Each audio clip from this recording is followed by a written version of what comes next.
container, I'll turn you nice and red. Container, container, put the logos on. The lyrics to this container song are being made up as he goes along. The accent is so thick, it's impossible not to notice he's Ubi, from the vanishing peninsula of Ubisund on Muindi. Container, container, used to be Wild Pines. Container, container, now belongs to Everard. Everard, he looks after everyone. Huh? Well, hey there. How can I help you, mister? I see you are not a union man, mister. Did you get lost? You're not one of them scabs, are you? I mean, I don't personally mind. Folks is just folks, you know, and folks gotta eat.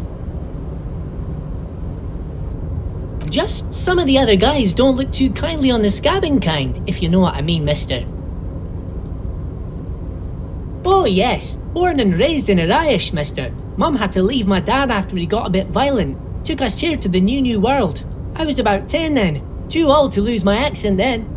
People say us Ubis are up to all sorts of trouble with sheep and other animals and whatnot. I just want you to know there was never any of that where I come from. No sir, those are just nasty rumours. Thank you for clarifying that, sir.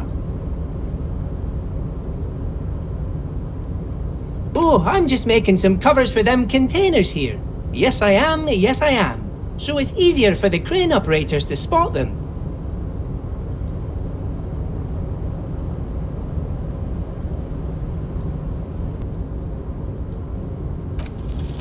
Everything is so pretty and red. You and Leo look like brothers as you glance around with similar childlike wonder.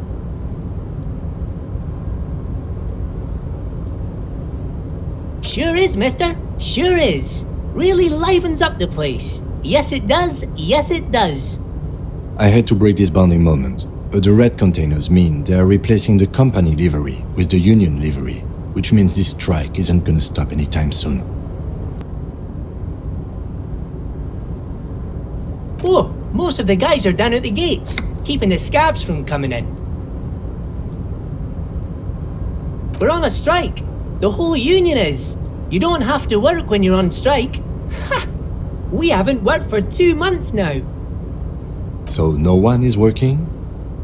Not everyone is down there, of course. Mr. Everard is in his office, where he always is. And Jean-Luc is guarding the gate. But Titus and his boys got into some drunken trouble and Everard sent them on a nice vacation. For a week or so.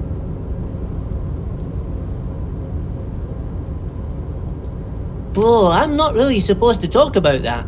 That's union business. Him and his boys stirred up something in town. Probably drank too much and got into a fight or something. I heard Mr. Everard telling him to take some time off. I guess the boys got a bit too rowdy and had to let out some steam. I don't really know the details. That's just how boys are, you know. I haven't been in a fight since I was in middle school. Easy, Leo. Let's keep this on the hard ease. Look at him. It's not going to be anything useful anyway. Don't fight it. Better to go with the flow.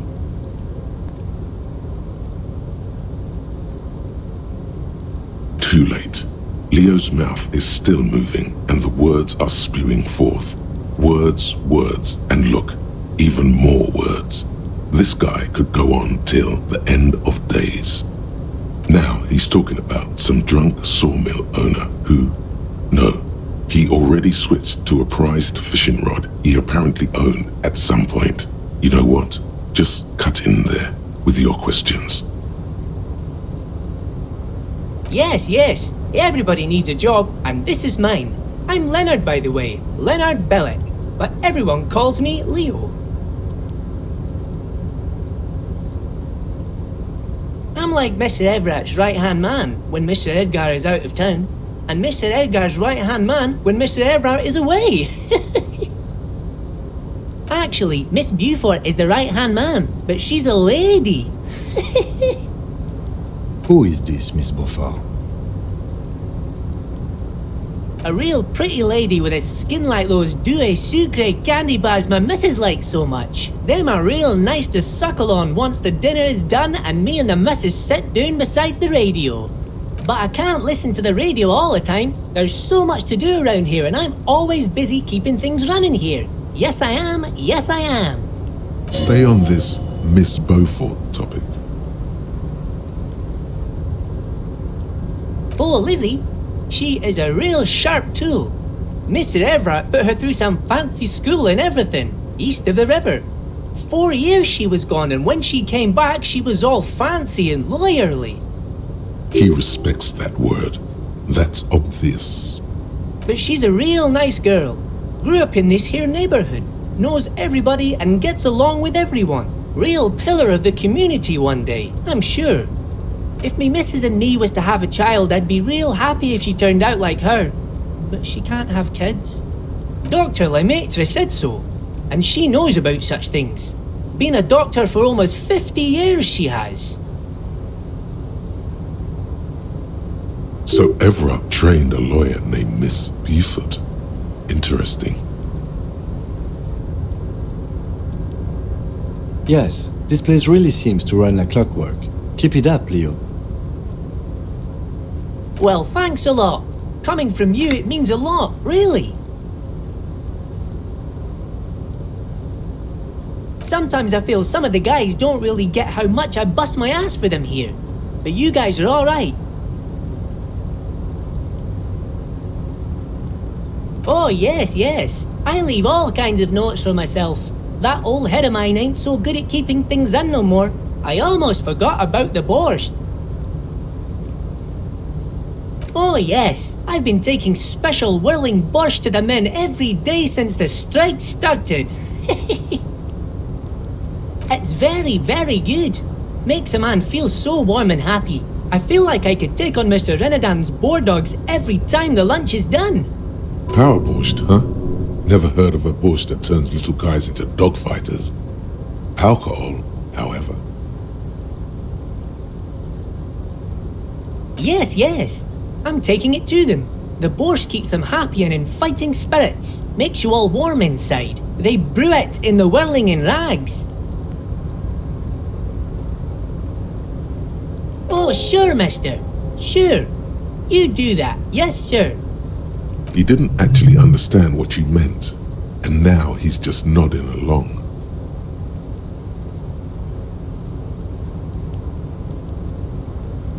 Oh, that one. That should be empty as far as I know. Lots of containers here have nothing in them. They're just waiting to be loaded up.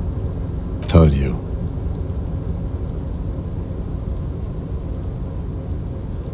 Oh, you want Mr. Everett then?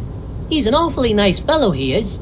Him and his brother are both nice fellows. They've lived their entire lives in this here neighborhood. Guys like Mr. Everett and Mr. Edgar, his brother, are real good guys. Made Martinez what it is today. Mr. Everett and Mr. Edgar and I went to the same school we did when we were boys.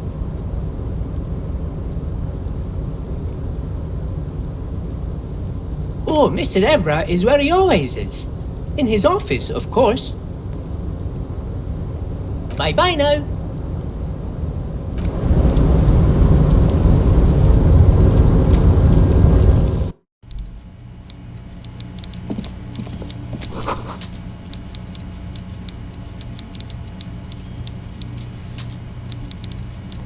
Hear that?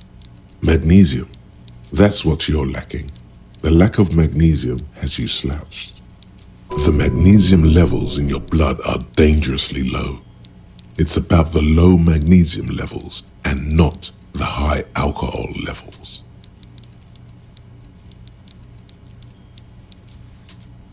Yeah, the other things. Long live the other things. Made you strong as an ox, they have. Yes, and it's critical. Look at yourself. You're practically devolving into a fish due to the lack of magnesium in your bloodstream. You need to get so magged up. You've probably had 2 heart attacks and a minor stroke already, and the only prescription is insane amounts of magnesium. One stroke? Don't be so modest. He's having one right now.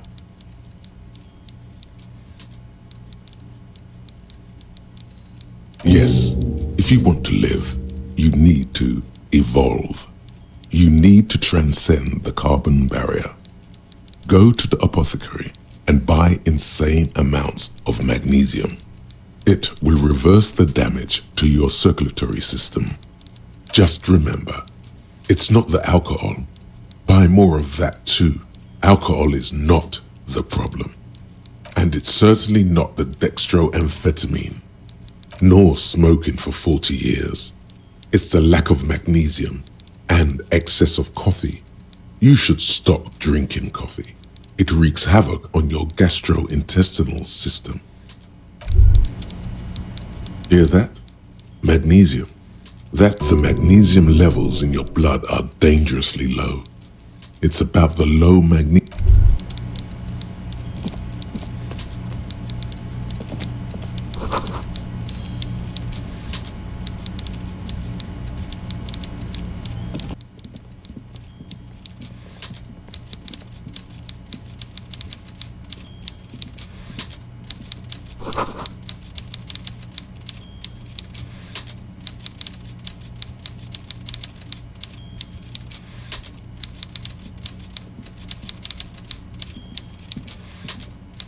Before you is a walrus of a man seated behind a large desk.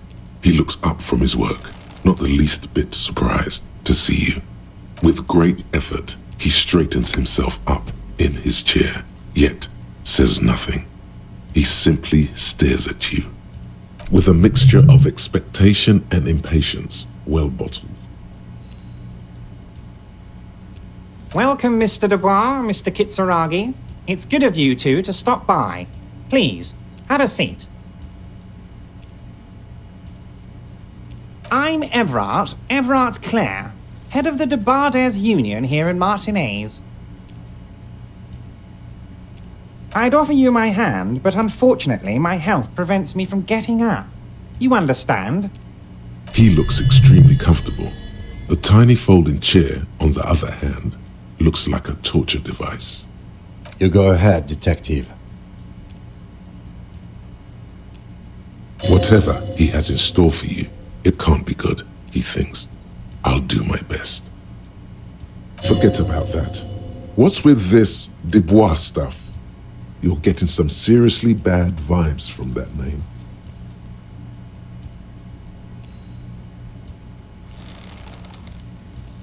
Please, Mr. Dubois, let us converse in a civilized manner, as equals. Take a seat. I insist. It's nothing. Yes, that's probably right. It's nothing. Forget about it. Filter it out. He's trying to throw you off your game with this Dubois nonsense. Don't give him the pleasure.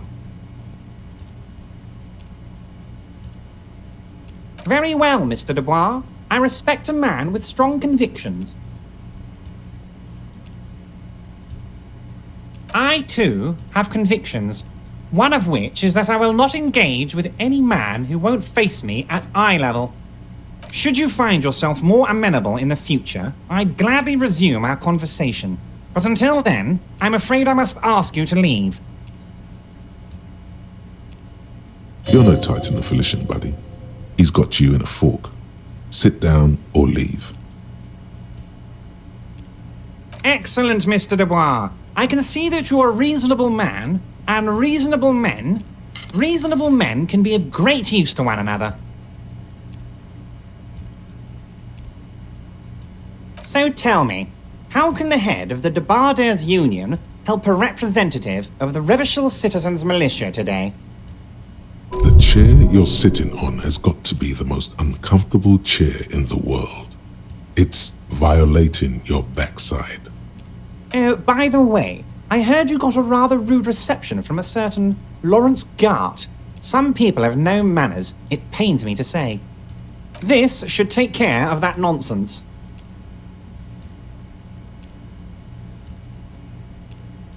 It should be sufficient to cover your expenses for a few days and patch over your differences with a cafeteria manager. Go ahead, take it.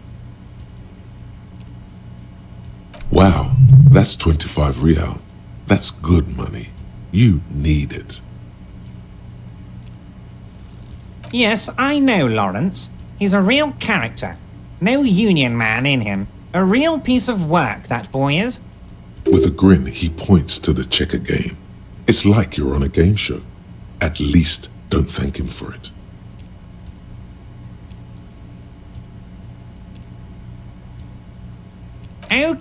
Okay. I respect a man with principles. No handouts, then. Now, I'd like to set your mind at ease about one other matter. Your lost gun. Let me assure you, Union people are on it as we speak.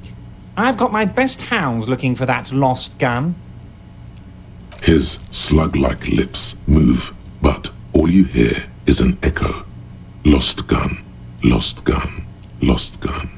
The world is swallowed by a black hole of fear. Only two words escape its gravitational pull. Lost and gun. Are you all right, Harry? You seem anxious. Don't be. Everything's going to be all right. It's not like you left it loaded. You didn't lose a loaded gun. Local children aren't out there playing with it right now, pointing it into their own mouths. It's in a safe place. I just know it. I have a feeling everything's going to be all right. It was loaded. There were 2 bullets in it. You always keep at least 2 barrels loaded. Officer, we will deal with this later. We don't need Mr. Clare's help with this. I wouldn't be so sure about that.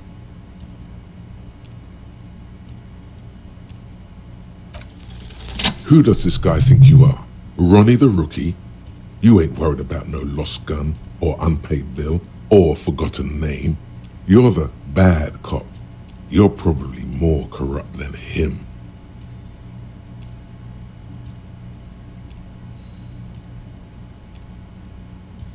Fuck yes. You're part of the old guard, the ancient guard, the most corrupt, unholy cops in the land.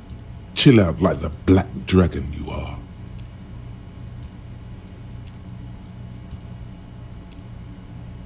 The fat man does the same, sinking deeper into his chair than one would think is physically possible. He seems to be enjoying your little display. Good. Now lean in with some corruption.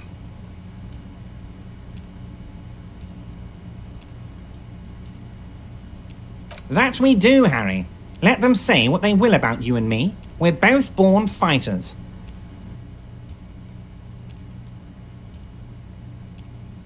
Why, thank you. It's always nice when a fellow professional appreciates your work.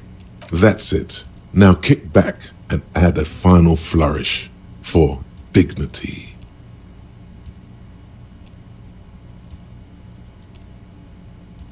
You strike me as a reasonable man, Harry. I like that in a law man. Let's cut to the chase, shall we? What can Everard Clare do for you? I think we'd like to ask you a few questions. Don't you think so, Detective? Questions will show him who's boss. Whatever you do, don't ask him about the gun first. You don't want him thinking you're scared.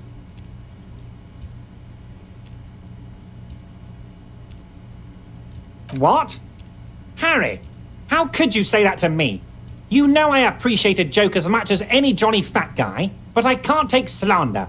Are you actually investigating this? Harry, you wound me, Harry, in the heart. But I trust you to put this to bed. Do what you must, and let's change the subject, shall we? He's hiding his real reaction beneath courtesy. Thank you for your understanding. We will continue to do what we must. You too, Lieutenant.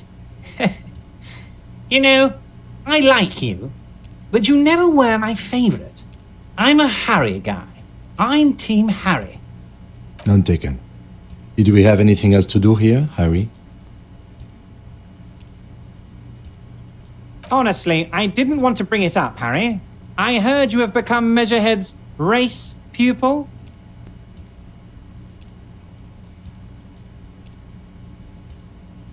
Of course, Harry, of course. You're not some kind of a fantastic racist now. And rest assured, no one's going to hear about it. No one's going to know what you did with race there, Harry. Your race bonanza is safe with me. Word of how racy it got will never leave Martinez. Anyway, I assure you, I am a very well-informed man. Information reaches me before I even get the chance to request it. Of course, let us dispatch with the formalities. You call me Everard, I call you Harry. That's what the hanged corpse called you. Harry. My God, so it's true. I didn't want to believe it, but you are a fantastic science fiction amnesiac cop, aren't you? What are the odds of that? I think the odds of that are very low. It might be a good idea to hide your confusion. I mean, see what his game is first. So good to hear that, Harry. Apparently my sources were wrong. However, if you did have a spot of memory trouble, I could help you out. With my big fat folder. Words flow like a river of honey from his lips. I guess word has already reached him. No matter. No harm done. It's just a brown folder. You can't make out what's written on it. Are you trying to tell me you've gotten hold of some of our documents? Mr. Kitsuragi, would you mind? Me and Harry are talking about his lost identity right now. Ah, this? My friends in your organization gave it to me, Harry. This translates into, haha, you guys are so corrupt. I find that very suspicious. May I have a look? I'm afraid this is meant for Union eyes only, Mr. Kitsuragi. I'm sure you understand. Please continue, Harry.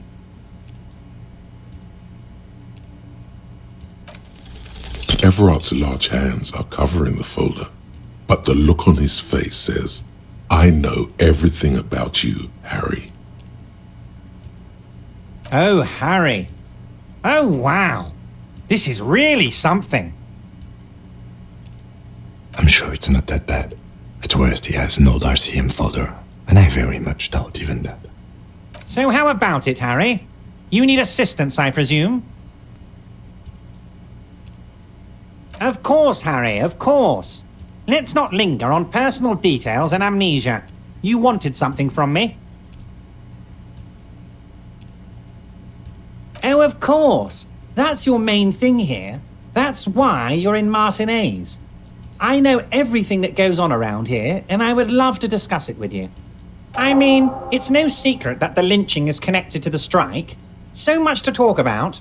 Honestly, it's been weighing on me so heavily. I understand you need to interview me. But there's a thing that's been keeping me up at night. I want to talk about the hanging. I mean, if we could just calmly talk, exchange information, we could blow this thing wide open. Yes, that sounds good. Let's do that. But I can't think straight with this thing weighing on me. You're police officers, aren't you? I have a crazy idea. You guys are basically door-opening machines, incredibly talented at opening doors.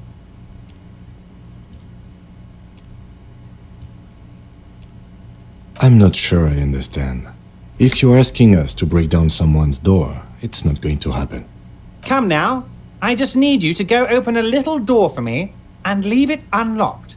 A simple thing. Absolutely nothing shady about it. The stars aligned into a cosmic frown here. He has your fate decided. Bide your time, however, and let the stars continue their course, and that frown shall turn into a smile. Only if you play along.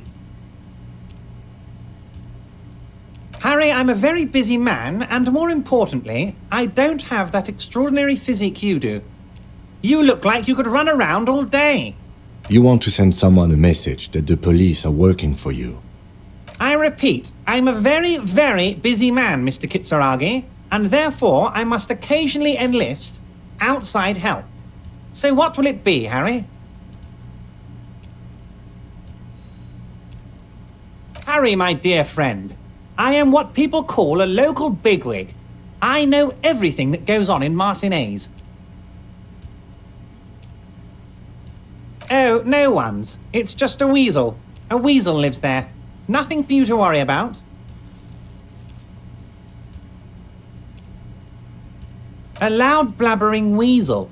When weasels feel no one is watching, they start acting foolishly. Just go there, unlock the door, and leave it open. It's been such a burden on me, Harry. I just want this to be over so I can discuss business with you.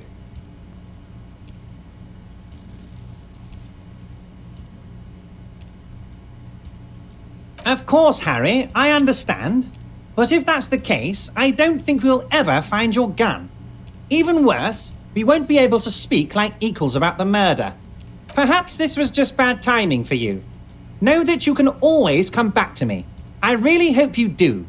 For your sake, my sake, and for your gun's sake too. Yes, we both understand what you meant. This may be the only way, he thinks. I won't hold it against you. In fact, we probably should reconsider later.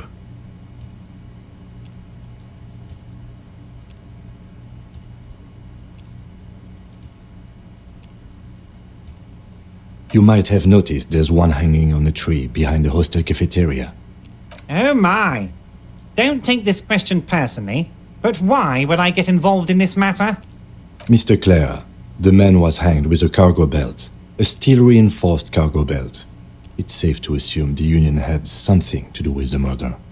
Besides, getting the body down would benefit all of us. It's a stain on the neighborhood.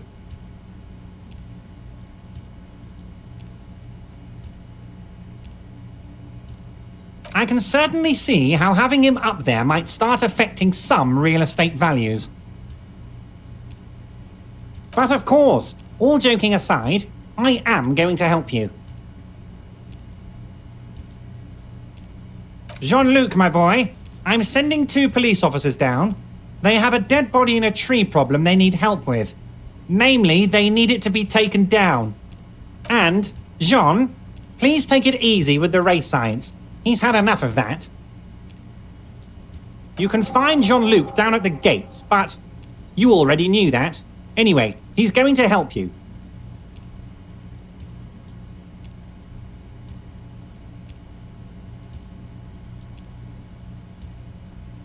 Oh, that's very nice. I haven't gotten around to her yet. I'm very, very busy, you see. I hope you're getting along.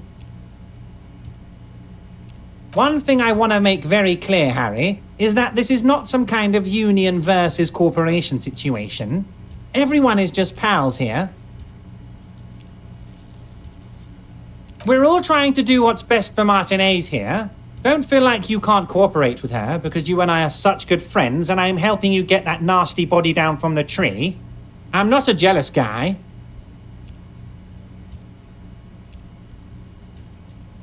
What do you mean, Harry? Nothing.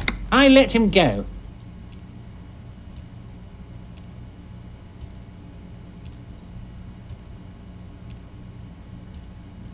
He's an old man, Harry. I wanted him to spend more time with his family. God knows how long he's got left.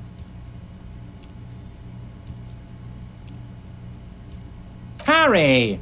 I have little people in my organization. I would never call someone a midget. What is this? Honestly, I'm beginning to think you're a midget, Harry. I'm only kidding, Harry. You're not a midget. No one is. We're pals.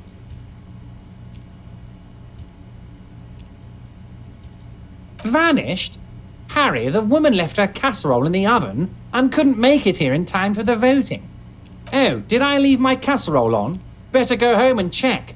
The election can wait. When she got back, the whole thing was over. Wait, there was no mention of a casserole from Joyce.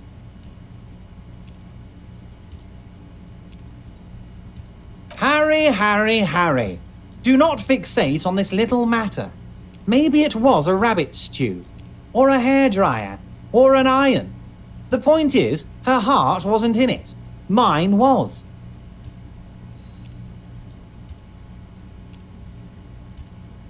Yes, yes. Low balling, of course. This isn't a casino, Harry. Real people, real livelihoods are at stake here.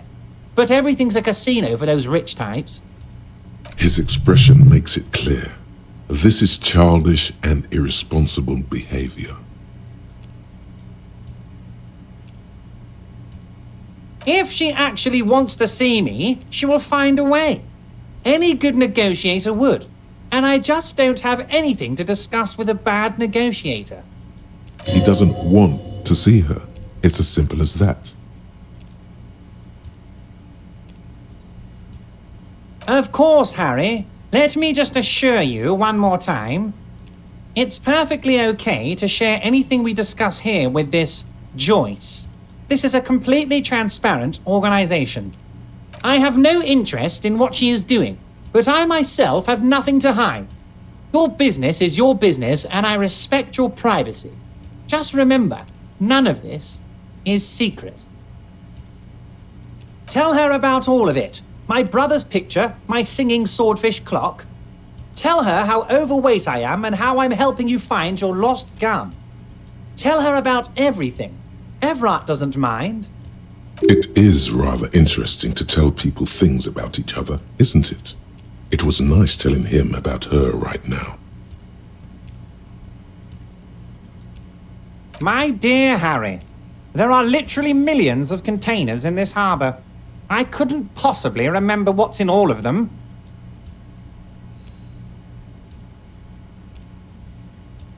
Harry, you smooth-talking son of a bitch. Time is a precious resource, and I don't have enough of it to count containers with you. Smooth talking. Maybe that's the way to go about opening the container.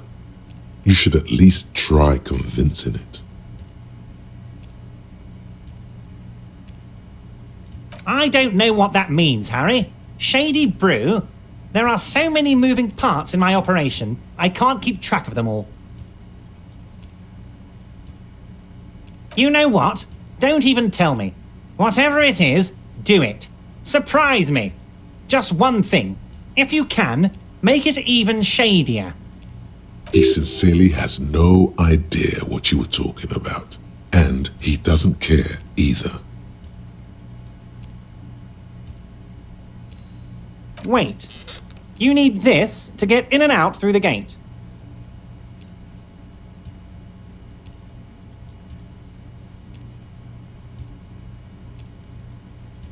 Here, you're one of us now.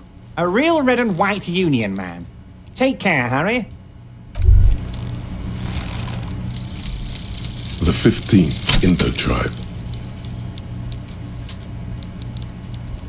Because there was. The 15th Indo tribe was comprised of 8 kids from Forberg and North Jamrock, running from wild dogs in the valley, hiding scents under rocks, and stealing clothes off clotheslines, and sometimes even the copper wiring of phone lines.